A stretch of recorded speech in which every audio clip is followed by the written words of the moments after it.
Le pauvre, je le regarde passer. Il flâne dans tous les recoins de son esprit. Il marche, mais aucune destination. En vrai, penserait-il à quoi? À l'âge de 8 ans, il admet ses projets dans sa tête, qui lui constituent un fardeau. Il a peur de s'approcher de ses camarades. Il ne prend jamais le risque de jouer avec eux. Tout ça pour ne pas être humilié. Ses parents vieillis et presque séniles comptent sur lui. Mais est-ce par la grâce de ses études? Non, je ne pense pas, vu que celle-ci tire à long terme. Et donc, par la grâce de quel autre moyen? Peut-être par l'apprentissage d'un métier? Non, aussi je ne pense pas.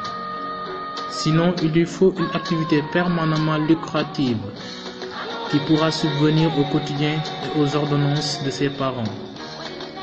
Alors, que doit-il faire? Il est cependant décontenancé par ce dilemme. Il ne dort plus. Il est devenu insomniaque.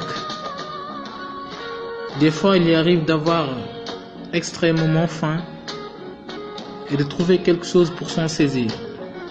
Mais va-t-il le manger? Non, il pense à ses parents. Mais un jour où ses parents sont tombés malades, il se pose de nombreuses questions, à savoir, n'ai-je pas de parents ou voisins? Si, se répond lui-même. Les larmes coulent sur ses joues. Il croit que Dieu l'a oublié. Des fois, il lui vient l'idée de pleurer intensément. Ainsi, l'idée de rendre visite à son oncle lui vient. Ce dernier qui est bien nanti et riche.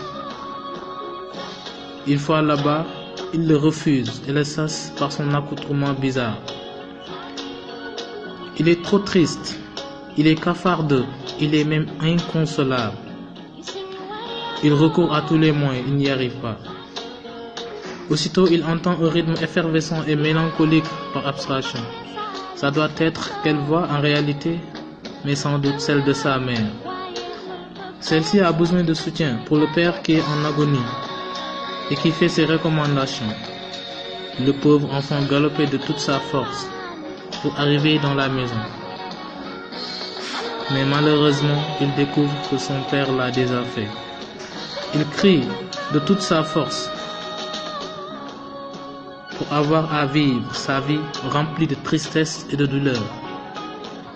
Il a failli même dénier la décision de Dieu pour sa vie qui pour lui ne mérite même pas d'être vécue.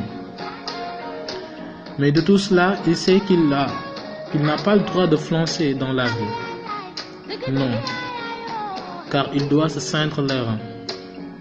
Il doit faire preuve de courage et de bravoure pour sauver et assurer la survie de sa mère.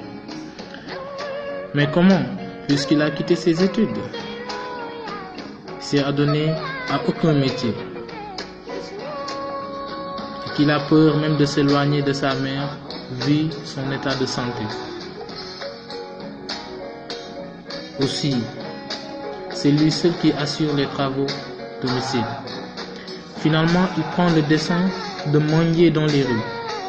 Les gens de mauvaise foi ou égarés le raillent et se moquent intensément de lui à tout instant.